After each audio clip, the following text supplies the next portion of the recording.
तो दोस्तों आज हम हिंदी विषय का चैप्टर 1 ईदगाह पढ़ेंगे। तो दोस्तों कक्षा 11 विषय है हिंदी अंतरा।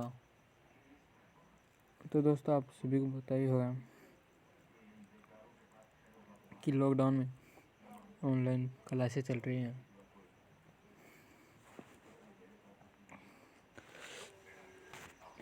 ईदगाह चैप्टर पढ़ेंगे। तो दोस्तों चलते हैं हमारे चैप्टर की तरफ। और दोस्तों आपको एक चीज़ और बता देता हूँ, मैंने नया यूट्यूब चैनल बनाया है जिसका नाम है टिक्यू मोजे। इसी पर ये वीडियो डल रहे हैं। तो दोस्तों हमारे चैनल को सब्सक्राइब, इन वीडियो को लाइक कर देना, करना ना भूले।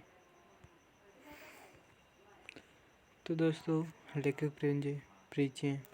मुंशी प्रेमचंद जी का जन्म वाराणसी के जिले लम्बही गाँव में हुआ। मुंशी प्रेमचंद जी का जन्म वाराणसी जिले के लम्बही गाँव में हुआ। उसका मूल नाम धनपत राय था। प्रेमचंद की प्रारंभिक शिक्षा वाराणसी में हुई। मैट्रिक के बाद वे अध्यापन करने लगे। उपाध्याय के रूप में उन्होंने BA तक शिक्षा ग्रहण की। असहयोग आंदोलन के दौरान उन्होंने सरकारी नौकरी का त्याग पत्र दे दिया। पूरी तरह लेखन कार्य के प्रति समर्पित हो गए। उनका जन्म सन 1880 में हुआ और मृत्यु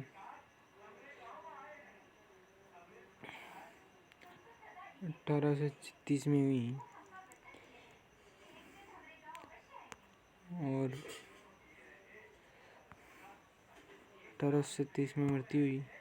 अब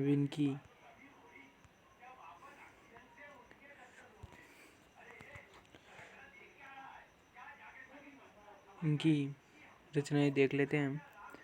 तो इनकी महत्वपूर्ण रचनाएं हैं मानसूर जो कि 8 भाग में है, गुप्तधन जो 2 भाग में है, निर्मला सेवा सदन, प्रेमासम, रंगभूमि, क्रमभूमि, गबन, गोदान उपन्यास है इनके। करबला, संग्राम, प्रेम की वेदी और इनके नाटक विविधिक प्रसंग। 3 खंडों में साहित्यिक और राजनीतिक निबंधों का संग्रह। पाठ का नाम है ईदगाह चैप्टर 1। तो चलते हम अपने पाठ की तरफ। तो दोस्तों ईदगाह प्रावधान यजमान रोजो यानी वर्षों। यजमान रोजो का अर्थ है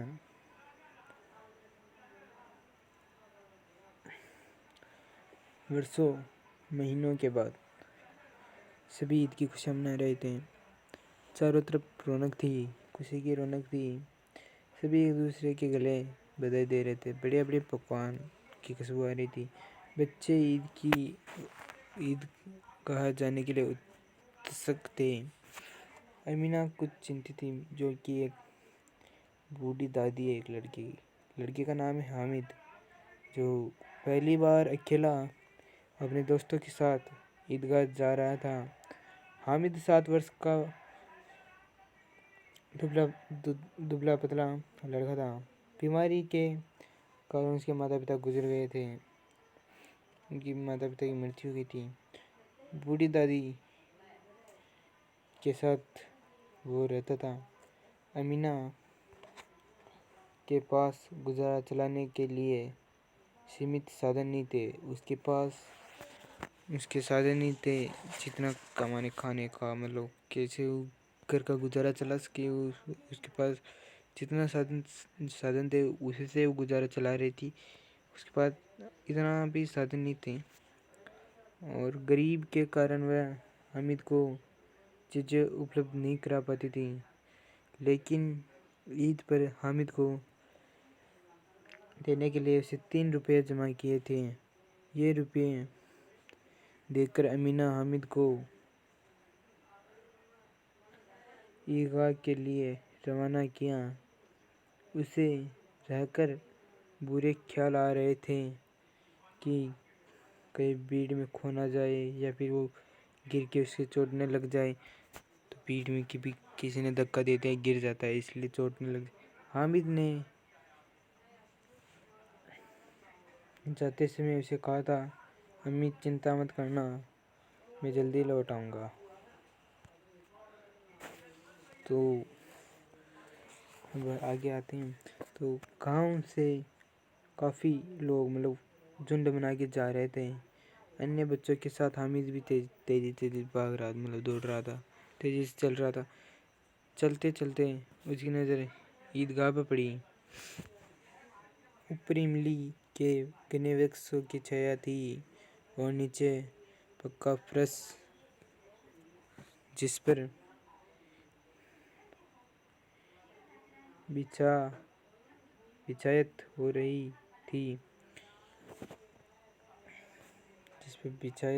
थी। राजदारों की पंक्तियों एक के पीछे एक जाने कहाँ तक जा रही थी।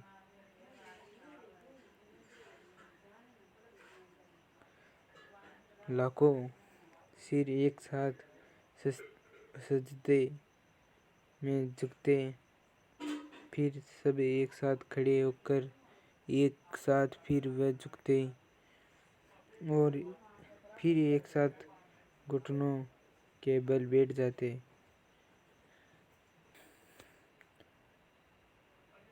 नमाज खत्म होते ही लोग आसपास में गले मिलने लगे। फिर मिठाइयाँ खिलौने दुकानों पे चले गए। हामिद भी दोस्तों के साथ खिलौनों की दुकान पे चला गया। दुकान पर तरह तरह के खिलौने थे। सिपाही और मुजीरम, राजा, वकील, बिस्ती और धोबी। बच्चों को खिलौने बहुत ही आकर्षित कर रहे थे। दाम पूछा तो सभी खिलौने 10-10 रुपए के थे। हामिद के पास कुल 3 ही रुपए थे। उसे वो खिलौने बहुत महंगे लग रहे थे। वह उन्हें छोड़कर आगे बढ़ गया। बाकी बच्चों ने अपनी पसंद के खिलौने खरीदे और मिठाइयों की दुकान पर पहुँचे। किसी ने जलेबी खाई, किसी ने गुलाब जामुन। हामिद ने तो कुछ ही नहीं खाया, कुछ भी नहीं खा सका। ये टेलीग्राम दिख रहा है, फोटो दिख रही है आप मुझे, जिसमें बच्चे इधर खिलौने हैं, बलून हैं, तो इधर खेल रहे हैं बच्चे लोग, बड़े बूढ़े बच्चे हैं। और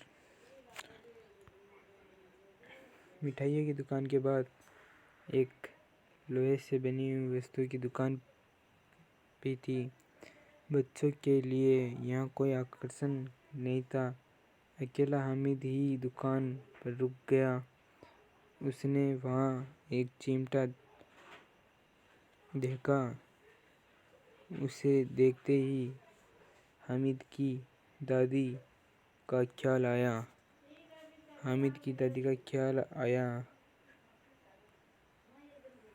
अम्मी के पास चिमटा नहीं है। तवे से रोटी उतारते हुए उसके हाथ जल जाते हैं। उसने सोचा कि यदि वह चिमटा ले जाए तो अम्मी को देगा तो वह बहुत खुश होगी। उंगलियां कभी नहीं जलेगी। वह सोचकर दुकानदार से पूछा, ये चिमटा कितने का है?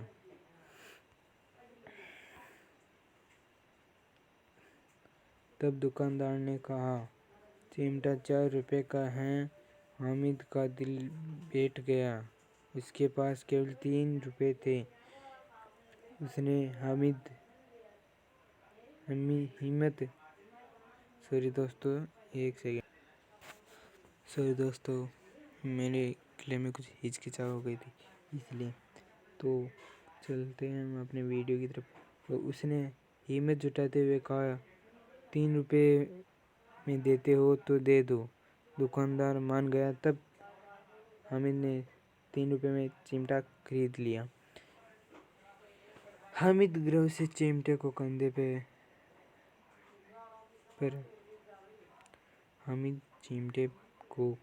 पर मतलब कि उसको गर्व हो रहा था कि हमने ये चीज़ ली है, ये बंदूक जैसी है, इसलिए उसे गर्व हो रहा था।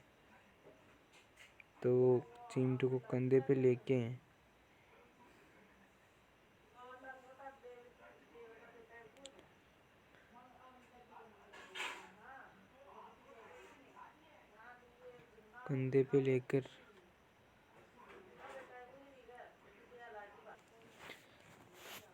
बंदूक की तरफ उठाकर आ रहा था। ये देखकर उसके दोस्त हंसते हुए बोले, पागल, ये चिमटा क्यों खरीद लाया? हामिद ने तुरंत जवाब दिया, तुम्हारे खिलौने क्या हैं?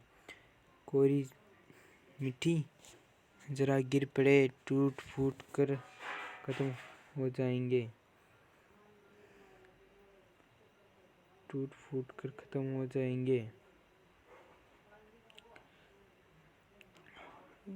उसके तर्क का बच्चों के पास कोई जवाब नहीं था।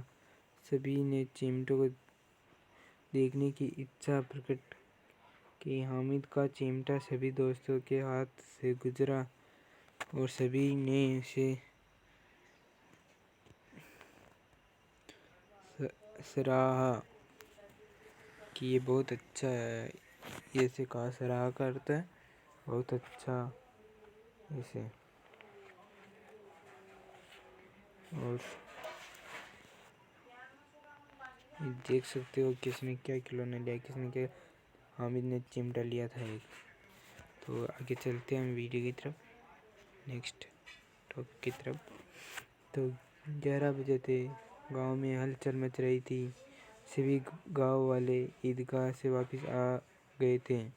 हामिद की आवाज़ सुनकर अमीना भी दरवाजे पर आ गई। सहसा वह उसके हाथ में चिमटा देखकर चौंक गई। अमीना ने पूछा, चिमटा कहाँ से लाया, कितने में आया? हामिद ने कहा, 3 रुपए में।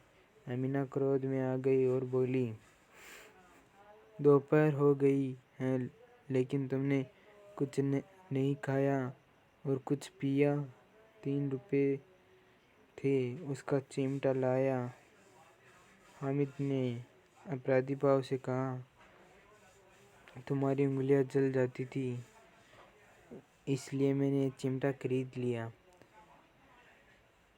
यह सुनकर अमीना का क्रोध जाता रहा और बच्चे में कितनी हमदर्दी है। मेले में भी बूढ़ी दादी का ध्यान रहा। यह सोचकर अमीना दर्द हो रो पड़ी। दोनों बाहें फैलाकर उसे दुआएं देने लगी। इधर हामिद अपनी दादी की प्यार भरी गोद में दुबका जा रहा था। तो यहाँ पर देख सकते हैं ये टेलीग्राम। इससे शिक्षा क्या मिली? कभी कभी वस्तुओं का महत्व इतना नहीं होता जितना भावनाओं का होता है। तो इससे हमें ये शिक्षा मिलती है। तो दोस्तों, हमारे चैनल को सब्सक्राइब नहीं किया है तो हमारे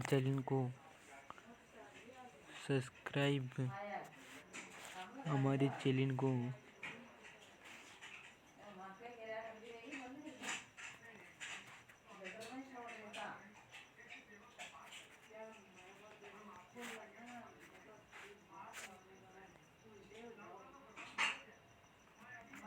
सब्सक्राइब कर लेना, करना ना भूलें। वीडियो को लाइक करें, कमेंट करें और शेयर करें। तो आज की वीडियो में इतना ही। जय हिंद, जय भारत।